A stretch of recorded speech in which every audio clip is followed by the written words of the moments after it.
जय हिंद दोस्तों। तो आप सभी लोग हमारे चैनल पे मोस्ट वेलकम है भाई। तो जैसा कि आप लोगों ने ऑन डिमांड की थी कि सर हमारे को क्या करो, जो इंडियन इकोनॉमी के जो भी चैप्टर्स हैं आपके जो 2024 और 25 के अकॉर्डिंग जो पेपर में आने वाला है आप उसको दोबारा से पढ़ा दीजिएगा। तो यार मैंने कहा था चलो कोई दिक्कत नहीं, आप लोगों ने डिमांड की तो हम उस चीज़ के लिए बिल्कुल तैयार हैं। तो ऐसा करते हैं, हमारा जो चैप्टर 7 थे जो इंडियन इकोनॉमी का, जो लास्ट हमने चैप्टर को कंप्लीट किया था, जो हमारा कि क्या था, मानव पूंजी निर्माण वाला टॉपिक था, उसको हमने यहाँ पर कंप्लीट कर लिया था। अब ज़्यादा नहीं, गिने चुने हमारे कुछ और चैप्टर रहते हैं। यार देखो अब ये वक्त ऐसा है ना जहाँ पर अपने आप को बिल्कुल दम लगा देना भाई, रात दिन एक कर देना पढ़ने के बाद। क्यों? क्योंकि पेपर आपके पास दिसंबर शुरू हो गया है, ठीक है, और ये ख़त्म भी हो जाएगा, जनवरी भी आएगी, आपको कुछ आइडिया ही नहीं है। तो कोशिश करिए कि आप लोग जितना हो सके अपने पेपर को लेके बहुत अच्छे से यहाँ पर तैयारी करिए। बाकी कोई भी टॉपिक आपका डाउट होता तो आप कमेंट करें, कमेंट में यहाँ पर आपको जो जवाब होगा आपको दे दिया जाएगा, ठीक है। तो आज हमारा क्या होगा, एक नए चैप्टर की शुरुआत करेंगे, और जो कि हमारे चैप्टर का नाम क्या है, ग्रामीण विकास। अब बहुत सारे बच्चों के लिए चैप्टर काफ़ी डिफिकल्ट होता था, अगर आप लोग वीडियो देख रहे हो तो अब आपकी जो समस्या होगी पूरी तरह से ख़त्म हो जाएगी। जो डिफिकल्ट नाम था आप लोगों के लिए क्या हो जाएगा, क्लियर हो जाएगा यहाँ पर। तो अब देखो ग्रामीण विकास के बारे में अगर हम समझे तो ये प्रॉपर चैप्टर ना पूरा एक आपको क्या गांव से रिलेटेड रहेगा पूरा, कि एक जो गांव की जो कंडीशंस होती है, गांव की जो सिचुएशन होती है, उसके बेस पर आपको यहाँ पर चीज़ आपको पढ़ना पड़ेगा। अगर आप में से जैसे बहुत सारे बच्चे होते हो शहर में शुरू से रह रहे हैं, उनका जन्म, ठीक है, तो थोड़ा समझने में दिक्कत होगी, बट कोई दिक्कत नहीं, आप लोग चिंता मत करो। अगर मैं हूँ तो फिर उस चीज़ की बिल्कुल बेफिक्र होना छोड़ दीजिए, ठीक है। और अब इसमें हम देखते हैं पहला जो हमारा टॉपिक है वही, देखो मैंने कहा था इसमें हम वही टॉपिक पढ़ेंगे जो रिलेवेंट होते हैं, जो exam of point of view से काफ़ी इंपॉर्टेंट होते हैं, उन्हीं टॉपिक को मतलब कवर करेंगे यहाँ पर। पहला टॉपिक हमारा क्या होता है, समझते हैं ग्रामीण विकास का अर्थ क्या होता है। देखो अब आप समझोगे जैसे ग्रामीण और शहर के बारे में, तो शहर का एक कंसेप्ट अलग पड़ जाएगा, जो ग्रामीण का एक अलग टॉपिक है। कह रहा ग्रामीण विकास, कह रहे ग्रामीण विकास का अर्थ है ग्रामीण क्षेत्रों की सामाजिक एवं आर्थिक समृद्धि के लिए नियोजित कार्यविधि सी है, ठीक है। कहने का मतलब क्या है कि अगर हमारे को गाँव को ग्रामीण एरियाज को डेवलप करना है तो वहाँ पर डेवलप करने का जो तरीका होगा हमारे पास दो, कौन कौन सा, हमें सोशली वहाँ पर करना पड़ेगा, और फर्स्ट और इकोनॉमिकली कह सकते हो, ठीक है, मतलब सामाजिक तौर पर, और वहाँ पर क्या आर्थिक रूप से, हर एक चीज़ से, ठीक है। क्यों? क्योंकि तभी जाके अगर आप सोचो कि हम वहाँ पर लोगों को आर्थिक रूप से डेवलप कर दें और समाज से ना करें तो फिर दिक्कत वहाँ पर, तो फिर जो विकास होगा वो क्या अर्थहीन माना जाएगा यहाँ पर। तो वही कह रहा है कि ग्रामीण मतलब ग्रामीण जो क्षेत्र होते हैं, ग्रामीण क्षेत्रों का जो विकास करना, उसका सीधा से क्या अर्थ होता है, उसको सामाजिक रूप से भी और आर्थिक रूप से भी उसका विकास करो। लेकिन विकास करने के लिए आपको करना क्या पड़ेगा, एक नियोजित, ठीक है, नियोजित कार्यविधि से। कार्यविधि का मतलब एक आपको प्लानिंग के थ्रू काम करना पड़ेगा। अब ऐसा क्यों कह रहा हूँ, क्योंकि अभी जब हम आगे पढ़ेंगे ना, उसमें आप देखो कुछ ऐसी समस्या होती है जहाँ पर उन समस्याओं का निदान करके ही क्या होता है कि हम गाँव वाले एरिया को डेवलप कर पाएंगे, ठीक है। तो ये हमारा दूसरा फिर टॉपिक है ग्रामीण साख के प्रकार क्या होते हैं। पहले यहाँ पर समझिएगा ग्रामीण साख का मतलब क्या होता है। देखो ग्रामीण साख का मतलब क्या होता है, आप सिंपल कह सकते हो कि गांव में आपने देखा होगा, नोटिस किया होगा, या आप लोगों की फैमिली भी मतलब गांव से बिलोंग करती है, तो वहाँ पर आपने देखा जो किसान होते हैं, जो ठीक जो कह सकते हो कम पैसे वाले जो किसान होते हैं, तो वो लोग क्या करते हैं, खेती करने के लिए क्या होता है, वो कुछ अमाउंट क्या होता है, या तो जो गाँव के जो बड़े लोग होते हैं, व्यापारी वगैरह कह सकते हो, तो उनसे क्या होता है वो उधार लेते हैं। तो जो उधारी का जो पैसा होता है, जो खेती करने के पर्पज से लिया जाता है, उसी पैसे को हम यहाँ पर क्या कहते हैं, ग्रामीण साख। अब ये ग्रामीण साख होता है, ये कैसे कैसे दिया जाता है, इसके कंडीशंस क्या होती है, कितने टाइप्स की होती है, तो ये स्पेशली क्या होता है, अगर हम बात करें यहाँ पर 3 प्रकार का होता है। कौन कौन सा? पहला आपका अल्पकालीन साख होता है, मध्यकालीन साख होता है, दीर्घकालीन। ये आपके काम के ऊपर डिपेंड करता है कि आप कौन सा काम कर रहे हो और किस काम के लिए कितना मतलब आपको दिया जाएगा और कब उसको रिटर्न करने का टाइम पीरियड रहेगा, ठीक है। तो अगर आप अल्पकालीन साख समझते हो, अल्पकालीन साख लेते हो, तो अल्पकालीन साख का मतलब क्या होता है कि आप अगर इन कामों को कर रहे हो और उसके लिए आपको पैसे को उधारी पैसे की नीड है, तो आपको अल्पकालीन साख दिया। अब इसमें काम कौन कौन से आते हैं, जैसे मान लो बहुत सारे किसान होते हैं, उनके पास बीज खरीदने तक के पैसे नहीं होते हैं, तो बीज अगर आपको खरीदना है, ये उर्वरक खरीदना जो केमिकल वाली होती है वो, दूसरा जो खाद हो गया, कीटनाशक दवाइयाँ हो गई, इसके अलावा अगर आप बिजली के जो बिल वगैरह होते हैं, अगर आप उसका भी पेमेंट करना चाहते हो, उसका भी भुगतान करना चाहते हो, तो इन 4-5 कामों के लिए क्या होता है, आपको कौन सा साख दिया जाएगा, वो अल्पकालीन साख दिया जाएगा। अभी बात करेंगे कौन देगा कैसे देगा, तो वो हमारा नेक्स्ट टॉपिक रहेगा, ठीक है। तो ये, और इसमें क्या ध्यान रखना आपको कि जो ये अगर आपने यहाँ से पैसा उधार लिया तो इसका रिटर्न करने का जो टाइम होता है वो क्या रहेगा, 6 से 12 महीने का आपके पास क्या वक्त होता है। उस वक्त के अंदर क्या होता है, आपको पैसा क्या दोबारा जहाँ से आपने लिया था, जिस डिपार्टमेंट से लिया था, आपको वहाँ पर पैसा दोबारा उसको रिटर्न करना पड़ता है। तो उसी को हम यहाँ पर क्या कहते हैं, अल्पकालीन साख। और यार देखो, अगर आप लोगों को वीडियो अच्छी लगती है तो वीडियो को एक बार लाइक करो, शेयर करो और चैनल को आप लोग ज़्यादा से ज़्यादा सब्सक्राइब करिए, ठीक है। दूसरा जो हमारा टॉपिक यहाँ पर क्या आता है, मध्यकालीन साख, ठीक है। मध्यकालीन साख को किस केस में देते हैं, ठीक है। अगर मान लो कोई भी व्यक्ति है, जैसे अब ये थोड़ा सा बड़े लोग, ठीक है, अगर कोई व्यक्ति मशीन खरीदना चाहता है या आपने देखा बाड़ लगवाना, ठीक है, बाड़ लगाना, तो मशीन जैसे गांव के चारों आपने खेत देखो, खेत के चारों किनारे तरफ क्या होता है, वो जो मतलब आपने देखा वायरिंग की जाती है, या फिर आपने देखो जो तार वगैरह बांध देते हैं, रस्सी वगैरह बांध देते हैं। तो अगर आप उस तरह का काम करना चाहते हो, ठीक, या फिर कुएं खुदवाना, अगर मान लो जैसे पानी के लिए, अगर मान लो आप गाँव अपने आसपास के पानी कुआं वगैरह खुदवाना है, तो उन सारे कामों के लिए अगर आपको पैसे की ज़रूरत है तो आप कौन सा साख कहलाओगे, मध्यकालीन साख रहेगा। इसको रिटर्न करने का क्या समय होता है, 12 महीने से क्या होता है, 5 साल, मतलब 5 साल के अंदर अंदर क्या करना पड़ता है, आपको ये रिटर्न करना पड़ता है। क्लियर है। उसके बाद दूसरा अगर हम बात करते हैं यहाँ पर दीर्घकालीन साख। दीर्घकालीन साख का मतलब, अब ऑब्वियस सी बात है, इसके अंदर ऐसे बड़े काम होंगे तो बड़े काम के लिए रिटर्न करने का टाइम भी क्या अच्छा होगा।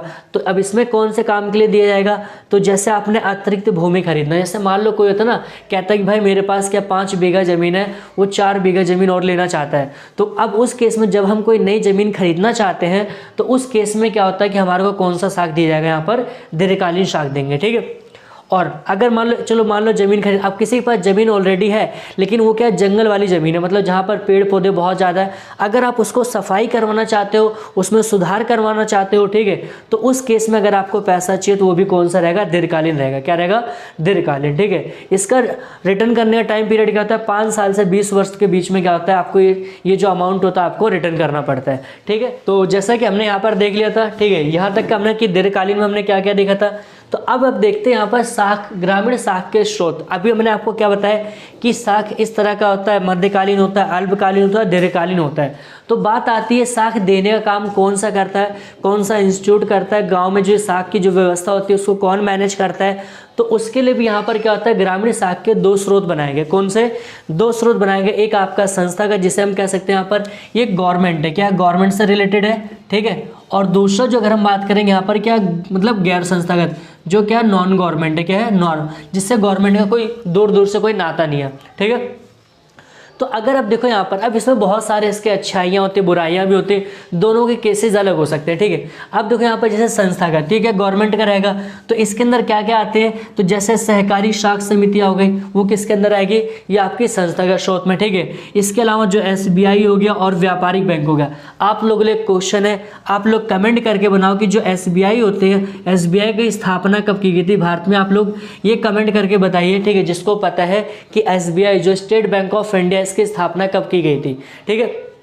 ये तो संस्थागत में क्या SBI आ जाएगा। इसके अलावा क्या व्यापारिक बैंक। अब गांव में आपने देखेंगे बहुत सारे कमर्शियल बैंक होते हैं, जो स्टेट बैंक ऑफ इंडिया होता है, तो इनका मेन काम क्या होता है, गवर्नमेंट के इंस्टीट्यूट होते हैं, ठीक है। इनका मेन काम क्या होता है कि जो भी किसान अगर पैसा लेना चाहता है, चाहे अल्पकालीन या दीर्घकालीन, वो अगर यहाँ से लेता है इन डिपार्टमेंट से, तो कौन सा स्रोत होगा, उसका संस्थागत स्रोत होगा। क्या होगा, इंस्टीट्यूशनल कह सकते हो, ठीक है, सोर्स यहाँ पर।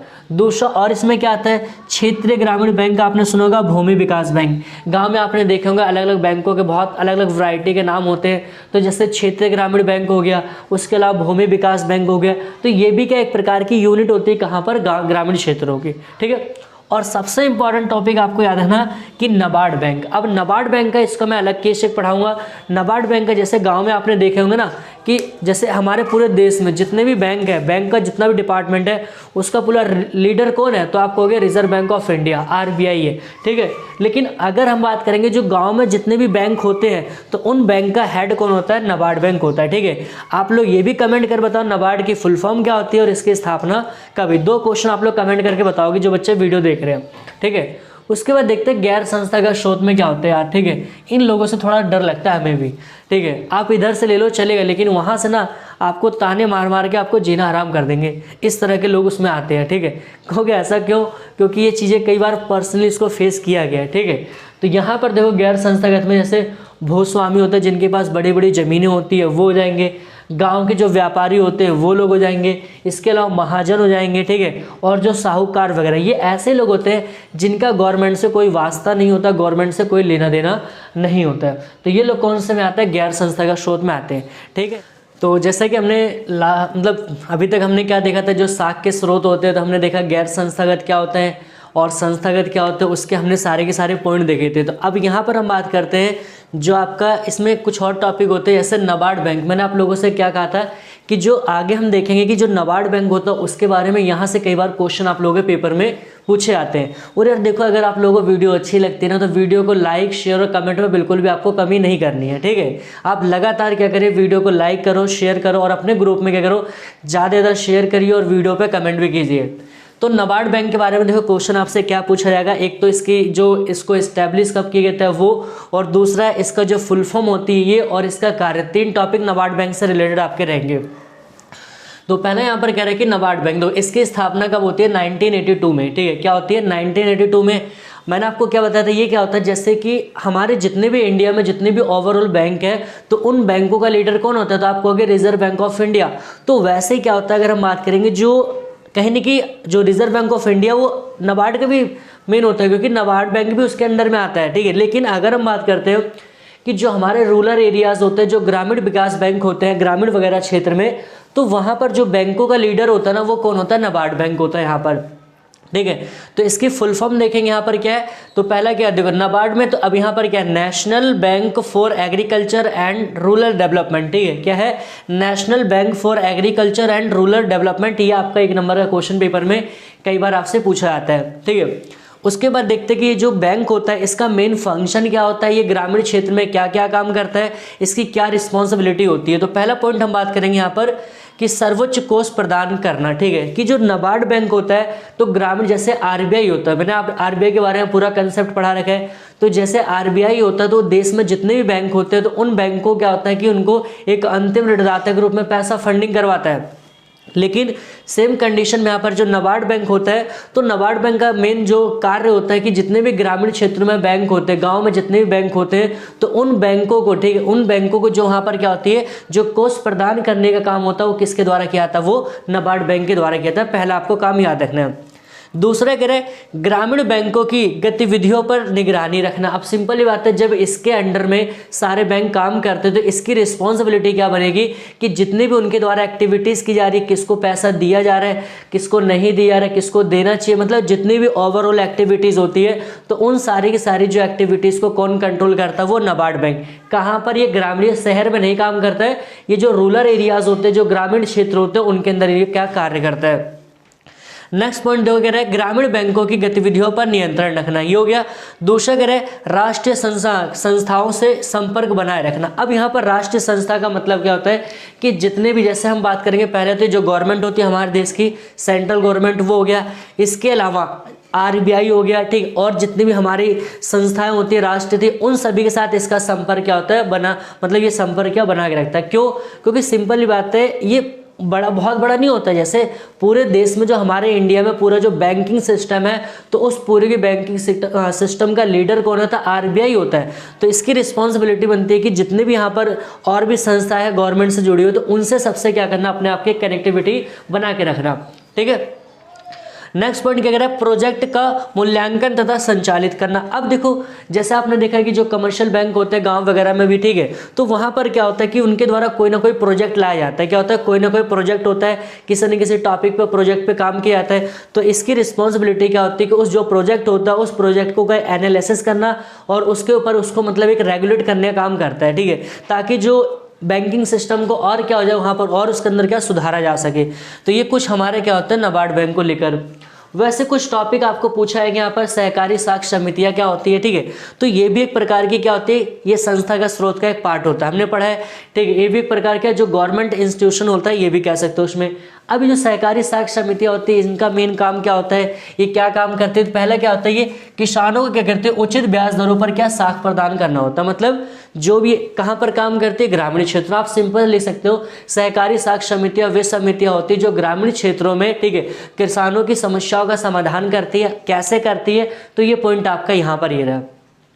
क्या बताओगे, सहकारी तो उचित ब्याज दर, ठीक, उचित ब्याज दरों, ठीक है, उचित ब्याज दरों पर, ठीक है, साख प्रदान करना, ब्याज दरों पर, ठीक है, ब्याज दरों पर क्या साख प्रदान करना। कि मतलब कि जो ग्रामीण किसान होते हैं, जो गांव के किसान होते हैं, तो इसकी रिस्पॉन्सिबिलिटी क्या होता है कि हम इस तरह का एक इंटरेस्ट रेट डिसाइड करें जो किसानों को लिए काफ़ी ज़्यादा दिक्कत ना बने, ठीक है, मतलब उनको आसानी से मिल सके, वो बाद में जो उसका मतलब रीपे कर सके, उसको दोबारा क्या उसको चुका सके, ठीक है, तो इसकी जिम्मेदारी होती है, ठीक है। इसके अलावा किसानों को समय समय पर तथा शीघ्र साख सुनिश्चित करवाना। अब आपने गांव में देखा होगा कभी कभी ऐसा अचानक होता है कि जो कृषक होते हैं उनके मान लो फसल बर्बाद हो जाती है, ठीक है, या सूखा पड़ जाता है, बाढ़ आ जाती है, तो उस केस में क्या होता है, किसानों को अपना खाने के लिए, परिवार को चलाने के लिए किसी प्रकार का कोई पैसे का सोर्स नहीं होता है। तो यहाँ पर क्या होती है, जो सहकारी साख समिति आती है तो ये अपनी रिस्पॉन्सिबिलिटी आके यहाँ पर निभाती है कि अगर उस केस कभी ऐसा समय आता है तो उनको क्या होता है, समय पर तथा शीघ्र क्या होती है, यहाँ पर क्या करती है, वो साख को प्रदान कर देती है। इसके अलावा महाजन के प्रभाव को कम करना।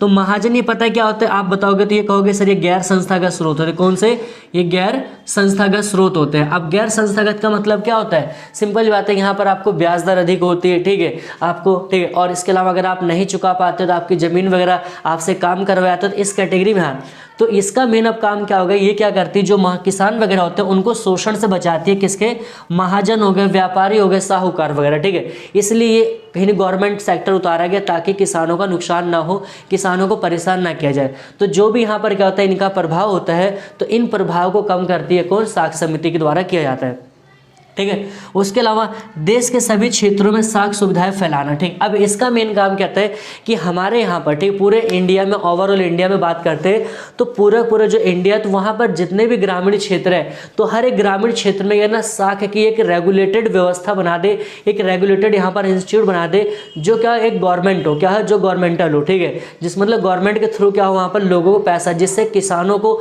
किसी प्रकार का उनका शोषण ना हो, किसानों का किसी प्रकार से हनन ना हो। तो ये कि ऐसा इस तरह का रहता है, इसका काम साख समिति होगा। वैसे फिर आपका एक आता है, मैंने आपको बताया था क्वेश्चन लास्ट में हमने देखा था, मैंने आपसे बताया था कि बताओ एसबीआई की स्थापना कभी, तो कमेंट कर बताना। एसबीआई के बारे में आपको बस उसकी डेट याद रखना, स्थापना। उसके बाद दो टॉपिक आपके आते हैं, जैसे कि ग्रामीण विकास हो गया, क्षेत्रीय ग्रामीण विकास बैंक।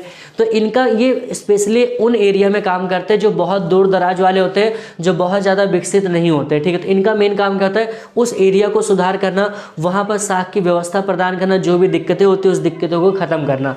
तो अभी तक हमने क्या देखा था यहाँ पर कि जो हमारा पार्ट फर्स्ट था चैप्टर 8 का, तो इतने टॉपिक को हमने कवर किया था। अब जो हमारा आएगा नेक्स्ट पार्ट रहेगा पार्ट 2 में, उसमें हम ओवरऑल पूरे चैप्टर को क्या कर देंगे, यहाँ पर समेट देंगे। बस भाई आप लोगों की रिस्पॉन्सिबिलिटी थी, आप लोगों ने ऑन डिमांड की थी कि सर हमारे को इंडियन इकोनॉमी को मतलब एक अच्छे अप्रोच के साथ दोबारा करवाई थी यार। मैंने देखो बिल्कुल उस पर बस आप लोगों से यार रिक्वेस्ट है, आप लोगों से विनती है कि आप लोग वीडियो को लाइक करो, शेयर करो और चैनल को यार ज़्यादा से ज़्यादा आप लोग सब्सक्राइब करवाइए, ठीक है। तो मिलते हैं नेक्स्ट वीडियो में। Thanks for watching this video.